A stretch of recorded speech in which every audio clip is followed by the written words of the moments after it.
His eternal riverboat. Herb. Pursuit of Constance.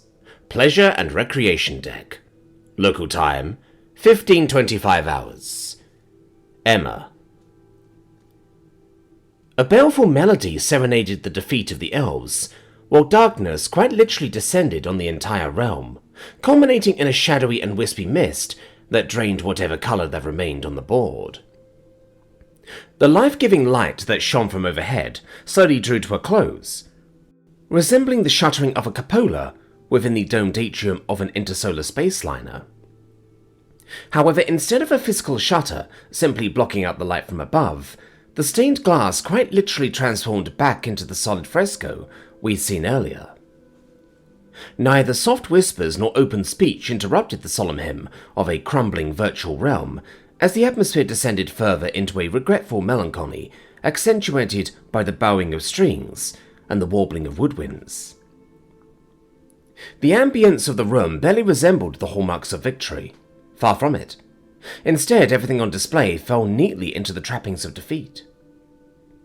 This observation was quickly reinforced by the closing credits of the game, showcasing what I could only describe as a series of concept art sketches depicting scenes of war amid a myriad of battlefields in stunning and breathtaking composition. The first of which depicted a massive horde of mounted and infantry units gathered outside of some grand capital. The second showed said forces marching to battle with a single mage leading the charge.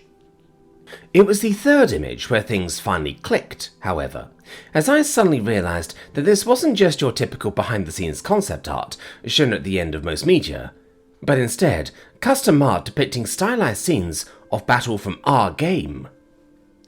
I barely had time to form my growing curiosities into words before the elven pair stepped forward, their heeled shoes clacking across the now flat mosaic floor.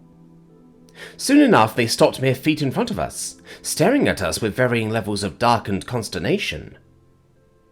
The orange-haired Itali's features proved to be the more worrying of the pair, as he wore something more closely resembling Ping's furious frustrations, as opposed to Avrail's more wary and concerned visage. A part of me grew increasingly concerned at what was about to transpire, and, most of all, if all our efforts were about to end up becoming an exercise in futility. Because if Ping in the wider Nexus was anything to go by, I expected something similar to a rug pull. A sudden and arbitrary change in the rules of the challenge that would deny the clear-cut victory we'd earned fair and square. I stood there silently, watching as the elven pair turned to each other, while the final few notes of the game's melancholic defeat music grew to a gradual and somber close. It was then, and only then, that a tale finally addressed us. At which point I prepared myself for any number of Nexian mental gymnastics. Whilst we are hesitant and indeed personally unwilling to acknowledge your victory, the elf began, before he inevitably trailed off, turning towards Avrail to cover his own ego. You have still managed to achieve the conditions of victory all the same, Avrail acknowledged solemnly, dipping her head slightly as she spoke. We thus acknowledge your victory, and in so doing, respect the sanctity and integrity of this most auspicious of games. Attell quickly interjected, as if to make clear exactly where this unprecedented acknowledgement was coming from. For the rules of the game are sacrosanct, Avrail continued, and the integrity of the mechanics within, unquestionable in their deliverance. Attell concluded, as they both turned up towards the fresco, holding their arms up high as a large book that resembled a sightseer descended down ominously.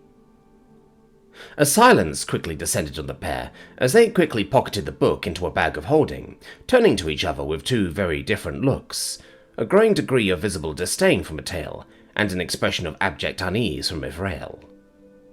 The growing tension was palpable, not only within the pair's features, but on the faces of the staff as well, all of which seemed ready for the slightest command from the pair. It was then, after a deep breath, that Attell finally broke the silence with a clenching of his fists. Froma, he began, but refused to make eye contact as he stood dramatically by Avrail's side. Yes, Lord Attell, I responded promptly. Exactly what did you do? He asked bluntly. I'm sorry? Coyness will get you nowhere, he shot back. So I reiterate, exactly what sort of tactics did you employ in that session? He drilled harder, placing his hands in the bag of holding behind his back in a sort of faux parade rest. Tactics that I thought would win well in the game? I answered, as frankly as I could. Don't test my patience, Attell seethed, and do not test my resolve. I want to know why you chose such an unorthodox and frankly flagrant display of uncivilized strategies. I let out a sigh, leveling my gaze and winding back my shoulders before addressing the orange-haired elf. Because I read the room and saw the writing on the wall, I replied just as bluntly. Your tactics and strategies left a window of opportunity that needed to be exploited. I continued, as I raised a hand for added effect. Your opening moves, or lack thereof, is what we call a tall opening in my world. This left you vulnerable, completely undefended, but only for a discrete sliver of time. So you do understand the standard opening moves of the game, Attell reasoned, his eyes narrowing while his body refused to budge. Why exactly did you choose such a barbaric strategy then? Why play the savage when you know the rules of the civilized? If I'd chosen to play you at your own game, I'd been put at a disadvantage, I responded, with yet another sigh. You two clearly know this game and its meta far better than I do, so even with all the pointers you gave me, I'd still be playing at an experience deficit. This left me with a single viable strategy. I paused for dramatic effect, taking a single step towards the smaller man. I'd force you to play my game, at my whims. But this isn't your game, Earthroamer, Attell seethed. No, it isn't. But for that narrow sliver of time, I managed to make it my game all the same. I chuckled darkly. This seemed to cause some cracks to form on the man's visage as his eyes quivered, if only for a moment. And you knew this, for a fact? It was a hunch, or as my superiors would say, a calculated risk. And so you placed everything on this hunch? Placing everything at risk? Your entire game? This entire challenge? He took a deep breath, moving forward a single step. Instead of mitigating those risks by meeting us at what was, at the very least, an assured path to victory? Like I said, Lord Attell, it was a risk I was more than willing to take, I explained cockily. I have played these games before, and I know when to exploit a weakness. The elf's eyes darted away for a moment, as I noticed a subtle shiver coming across him.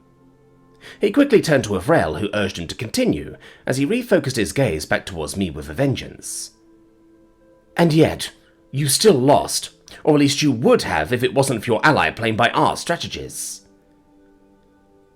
Discussions over what would have or what could have been is something I wouldn't necessarily call constructive, Lord Attell, I countered. Although, I do get where you're coming from, and I am willing to acknowledge what you're saying, if only to give credit where credit's due. I turned to Thalmin as a result. This was decisively Prince Havenbrock's win, at the end of the day. The Lupinore's eyes lit up at that affirmation, as he turned towards me with a fangy grin. One which was made possible by the chaos sown within both forces by your unorthodox tactics, Cadet Booker. We both exchanged a firm nod before turning back towards the elven pair. Ridiculous, was all Attell said in response to that exchange, muttering it out under his breath. With all that being said, I assume you haven't forgotten our deal, right? I quickly added. Yes, Earthroamer, Attell spoke, before he quickly snapped his fingers. Sure enough, one of the game room attendants quickly rushed forwards, bringing over a thick book in one hand and an inkwell and quill in the other. With a wordless look, the elf quickly added our names into what I assumed was the passenger manifest, before promptly tearing 2 little strips of paper from said book. At the end of the day, a challenge won is a challenge won, the elf struggled. As a gentleman of intellectual sport, I am ultimately beholden to the rules of the game. He let out a sigh, bowing slightly in my direction. A challenge well met, Earthroamer, he spoke firmly, as he handed out what quickly transformed from mere strips of torn pages into outright golden tickets. I nodded in acknowledgement while grabbing both tickets. After handing one to Thalmin, I quickly turned back towards the elf with an outstretched hand. It took a moment for Attell to realize what the gesture even was, as he seemed to regard my hand with a moment of genuine pause and suspicion, before finally letting out a sigh and committing to reciprocation. "Good game," I spoke, as he gripped my hand. "Indeed, it was a good game, as you say," he acknowledged, for a confused raise of a brow. This continued through to a frail as we both exchanged the same gesture. "Good game," we both spoke. "This is not to say that we approve of your actions, however." Attell started up once more. "If anything, your tactics serve but one purpose, to divert both valuable time and resources away from the true threat of this battle." Both hands quickly turned to Thalmin, dipping in acknowledgement. "Prince Havenbrock, we salute your dedication to the art of war. We should have expected as such, coming from such an esteemed adjacent realm." It was at that point that I realized that my previous assumptions were, indeed, correct. There were mental gymnastics involved here. But at the very least, it was less denial, and more so a coping mechanism. What's more, I was actually glad for once that they'd gone down this route.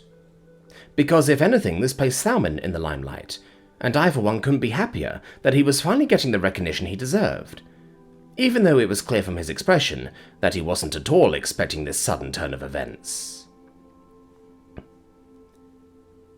The Crown Herald town of Elasir. Riverfront. Dock free. Local time 15:25 hours. Apprentice Ral Altaria Del Naya Se Antisonzia II. It was ironic, really.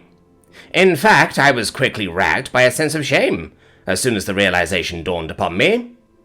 Here I was tracking down my prey, observing from afar. In the same fashion that a feral lupinor might do with their noses, following the disgusting wafts of scents, smells, and whatever else their primitive forms allowed for. It was disgusting! And yet, was I not doing the same by virtue of my tracker? No. No!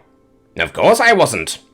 I was on the prowl, the chase, the enlightened hunt by virtue of a magical artifact. This was the furthest away one could get from the animalistic tracking of a feral lupinor. If anything, the comparison was blasphemy to that which is most civil and sophisticated, the art of magical tracking. Yes, I was looking at this in reverse. But then again, was it not the primitive nose that came before the tracking methods of the thinking mind? Was it not the sapient mind that took after this phenomenon? No, of course not. It was a coincidence. Why? If one looked into every action and their primitive equivalent, one would simply not see the end of it. It was a recursive loop that led to even greater existential crisis, and Apprentice Ral Altaria Del Naya Se Antisonzia II was not one for that drivel. My lord? A voice called for me. A soft yet clearly irritated voice that belonged to some sort of official snivelling below the chest line of my mighty golem drake. Or at least, that would have been the case if I hadn't adapted to the circumstances of my surroundings. Indeed, I transfigured the enchanted stone of the drake into a far more modest golem horse, all for the sake of maintaining a modest profile for this clandestine operation. Oh, the sacrifices I make for the sake of the mission. Yes? I responded politely, perhaps a bit too politely. My lord, I don't know if you've noticed this, but... The man's voice trailed off, as he pointed all around us. You're currently blocking the path, he continued, as I realized now the folly of my pause. I had caused something of a congestion. But then again, congestion was part of port life, no? Aye, my dear fellow, aye, I responded, in a way befitting of a man of the port, attempting to blend in with the dialect of these port-dwelling workmen. Yes, aye, indeed. So, could I please request that you... I was off before the man even had a chance to react, speeding down the next open lane and gathering speed towards my intended destination. A destination that forced me to reassess the scope of my operations. The riverboat party, I mumbled under a quizzical breath. Soon enough, and with yet another surprising dose of irony, I was met promptly by one of the main proponents for the riverboat layouts, Lord Scifi. Ha! Apprentice Ralautaria Delnaya se Antisonzia II. The turtle bowed deeply in my direction. For what do I owe the pleasure, sire? I began, as I twiddled the reins of my steed between my fingers. I wish to inspect your passenger manifest, I commanded. At which point I was once again met with the same irony from before. As you wish, sire. Because unlike what the turtle swarm may imply, his speed in the presence of his betters was most certainly commendable. His scampering lasted barely 10 seconds, as he grabbed a rather sizable ledger from one of the riverboat staff, and upon handing it to me with a deep bow did I momentarily dismiss him, with a wave of my hand. Silently and with great poise, I began the meticulous process of combing through the ledger. Though it was debatable as to how meticulous one could be when the actual passenger side of the manifest consisted of a measly 3 peer groups. Thus it took scantily a second for me to notice a hastily added set of names at the very bottom of this list, written in fresh ink that I could smell from a mile away. Cadet Emma Booker, of Earthrealm. Prince Thalmin Havenbrock, of Havenbrock Realm. There you are. I smiled proudly to myself. Lord Scifi, I called. And once more did the adjacent realmer oblige. Yes, sire? I demand room and board on your leased vessel, I once more commanded, for the duration of your cruise, or until such time where I see fit to depart, I quickly added. And just like that, with barely any time to process my request, let alone question my intent, the turtle bowed even deeper in acknowledgement. Your will be done, sire, he responded deferentially. I let out a pleased sigh as a result. Now this was the way of things, I thought proudly to myself. The Earthrealmer and her contumacious compatriots have somehow sullied this expectant agreeability. So much so that I almost expected some degree of pushback from the turtle. Though, thankfully, the noble in question played well into his kind's stereotypical amenability, as he not only added my name to the ledger with no fuss, but personally gave me the gold carpet entrance into the vessel. I could feel the nipping of the mana streams on the skin of my palm the moment I entered the vessel's loading bay. Indeed, I found myself inextricably drawn to one corner of the bay in particular, and the reason why would be clear, following the docking of my golem to the vessel's many golem stables. It was Prince Havenbrock's horse! There was a sense of satisfaction as I saw my handiwork in action, an affirmation that I was on the right path towards fulfilling this most esteemed of tasks. However, no sooner after I docked my golem and followed the turtle upwards did I notice something else at the corner of my eye. An entirely different wagon bay, one that was clearly designated for... A separate wagon bay for monotraders and the sort, it would seem, I noted, casually. Yes, sire, the turtle responded, with a level of excitement. Ah, that is probably where the new Roman's by-trader resides. This is, after all, a second-rate spell-rig galley. I completed his words for him, my mind quickly shifting tasks towards a more pertinent social facade. Yes, sire. The turtle beamed brightly. I take it you are a man of technical culture? Aye, I responded with mirth. I'd consider myself something of a shipwright.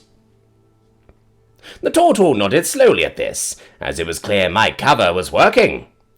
Well, you're in luck, sire, for we have a week's worth of merriment aboard this most auspicious of vessels, the turtle added, with a gleeful grin. His eternal riverboat, Herb, Pursuit of Constance, Pleasure and Recreation Deck en route to Promenade Deck. Local time, 15:35 hours. Thalmin. I picked apart Emma's words carefully, dissecting them amidst a myriad of claims that ran concurrently along a through line of military competency. Moreover, I analysed each brazen claim against the practical avenues of martial aptitude, military philosophy, and objective demonstration whenever I could, all with the goal of assessing exactly what it was I was truly dealing with. Emma was as much a diplomat as she was a warrior, after all, and it was her former position that made it naturally difficult to take any claim at face value. It was in the very nature of a diplomat to wage battles with words, and as with all acts of diplomacy, it was ultimately the shadow of hard power, invoked through posturing and grandstanding, that lent weight to any claim to soft power. This led to a diplomat's words being littered with gross exaggerations, and a tendency towards chest thumping, where there was neither muscle nor sinew to thump. But not with Emma. If anything, it was always the opposite with her. Her attempts to dissuade discussion over martial affairs was at first indicative of a realm incapable of defending itself.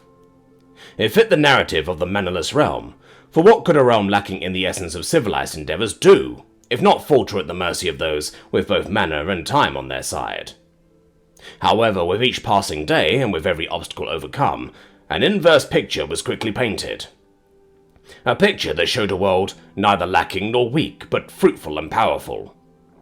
A world that defied the very conventions of civilization, and was thus incapable of being assessed by any conventional means. A world that Emma had continually shied away from for reasons I could not comprehend. At least, until now. For her arachnous nature was perhaps fueling the concern that all of her diplomatic efforts would fall short, thus prompting her to hide that which was her nature. But then again, such a line of thought was grossly hyperbolic.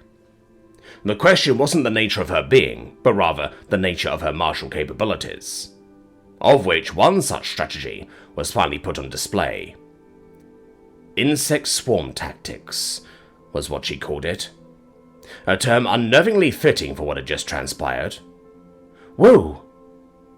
Emma suddenly spoke, bringing me down from my reverie as we both took the time to admire the fine fittings and furnishings of the stateroom we'd won the rights to. It's almost too gaudy. Pretty baroque, but tame enough that I appreciate the artistry behind it, she continued. Well, it's unfortunate we can't cruise in style, though we probably have a few minutes to burn before we skedaddle back down to the cargo bay. Emma eventually trailed off, noticing something in my eye. You okay there, Thalmin? Emma, I began cautiously, I must ask, this insect swarm strategy you mentioned earlier, is this a known strategy in your realm, or was it a spur-of-the-moment decision? Oh, insect swarm? Yeah, it's a known strategy. A pretty old move from an ancient game, actually, but it has its place in the gaming sphere when the situation calls for it. The Earthrealmer beamed. It took a moment for a realization to slowly dawn on me, as I placed myself in an armchair opposite from the armored human. So, this is a gaming maneuver, I reasoned. Perhaps I should rephrase my question. Is this a strategy found exclusively within games, resulting from the exploits of a game's mechanics? Or is this a strategy found in reality and then later adopted into the mechanics of a game? It's the former, Emma replied, without hesitation. But I mean, it's not like pillaging is not seen in real-life warfare, right? At least, historically speaking. Nor are human wave tactics exactly unseen in historical contexts either, she quickly added.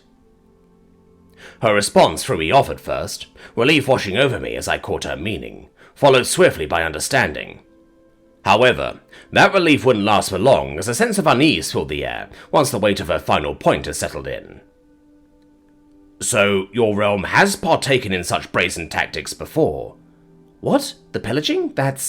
No, that's to be expected.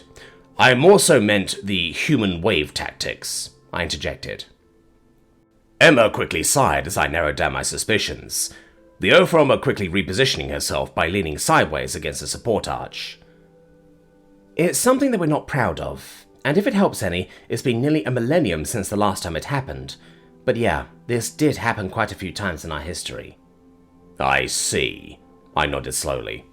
However, no sooner did I rationalize that revelation, did another realization dawn on me. Wait, I began. You mentioned ancient games. Yep, what about them? You have equivalents to games of grand strategy as well? Emma paused at this question, her body language shifting dramatically from the growing anxiety that had just gripped her into something more conducive with a giddy sort of excitement. Oh, Thalmin, she began with a slight cackle, before moving to one of her artifices. You have no idea. With a few flicks of her finger, she quickly brought up what was very clearly That's quite literally just lines of succession, I stuttered out bluntly. Oh yeah, we have a very similar game called Era of Kingdoms. However, that's quite literally just one out of millions more games. At least the mainstream ones that have been created over the millennia of interactive game media. My eyes grew wide at this revelation, as a part of me grew excited at the prospects far removed from that of the diplomat, noble, and even the warrior. This was a new sort of excitement, the excitement of the recreationalist. Prior thoughts and considerations on the peculiarities of Earthrom's military potential faded just for a moment, in lieu of the excitement locked within this litany of games. Every possible scenario or concept has been done, redone, and then remastered over the millennium, Emma quickly added. So we certainly won't have trouble passing the time on our journey. She beamed before we both quickly turned to our timekeeping artifices. Speaking of, we should get going, Emma, I urged. We'll see if our gambit has paid off, but in any case, it's time you answered a very important question, Thalmin. I took a deep breath, dreading what was to come. Are you alright with Operation Maretime Misdirection? His Eternal Riverboat. Herb. Pursuit of Constance. Sundeck. Local time 16:05 hours. Apprentice Anti-Sonsia II. I've always had a soft spot for ships. And though a riverboat was most certainly not a ship, its quaint and compact form reminded me of a more accessible, personable, and dare I say, affable form of a ship. Affable? Lord Asif parroted back. I can certainly see it that way, sire. I knew for a fact that he did not see it that way. The look in his eye was enough to hint at what all others silently assumed when they regarded the poetry of my prose. Eccentricity. It was at this point that I understood Lord Asif to be a fool. An obedient fool, yes, but a fool all the same. A boat, ship, and any waterborne craft is a being unto itself, Lord Asif, I promptly explained. A being comprised of many smaller elements, constituting the unseen aura of that which... Toot! Toot! Ah!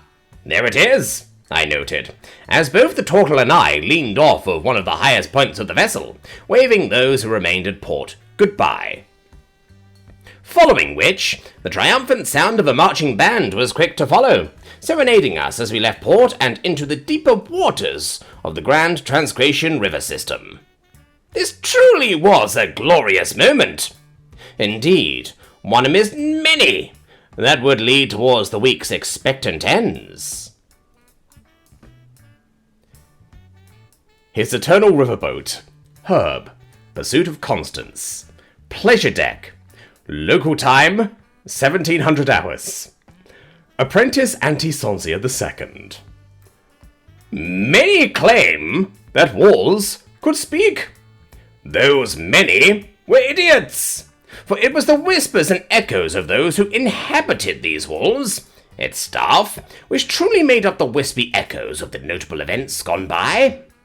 It was here, within the pleasure deck, that many recounted the rather unexpected means by which the Earthrom and her Lupanor compatriot were able to procure passage on this vessel. It was through a challenge of all things, a wager, one made over a game of lines of succession. I pitied the poor sots who managed to lose to a new realmer of all people. Indeed, I watched as the two losers in question quietly sat at a corner of the room, discussing what was clearly the hot topic of discussion on this deck of the ship. Strange terminology was thrown around amidst grandiose claims of barbarian hordes and embellishing raiders. Terms such as insect swarm and a whole host of other strange concepts. Losing to an opponent without a single battle mage? Oh, how these poor elves had fallen from grace. The Academy's gaming club was surely in its darkest hour, if this was the quality of player soon to fill its ranks. His Eternal Riverboat. Herb. Pursuit of Constance. The Grand Dining Saloon.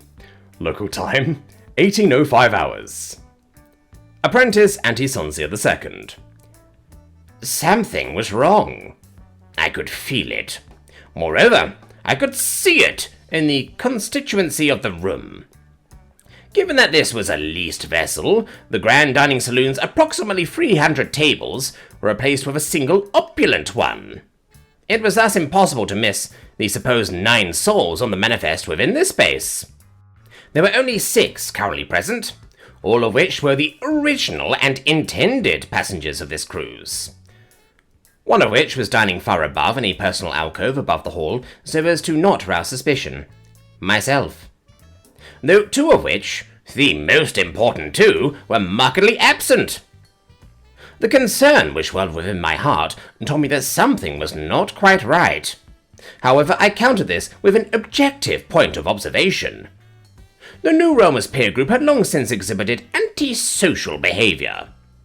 Their consistent inconsistency in attending both dinners and breakfasts at the Academy was evidence enough of their absence from the grand dining saloon being a non-issue. Perhaps they simply ordered room service. His Eternal Riverboat. Herb. Pursuit of Constance. Loading Bay. Local time 2000 hours. Apprentice Antisonzia II. They had clearly not ordered room service. A prompt interview of the kitchen staff revealed that no food had been delivered to their assigned state cabin. Following which, I was quick to navigate down to the loading bay, entering the space which very clearly still housed the object of my interest, Prince Thauman's horse. His horse was still here, and thus there was nothing to worry about.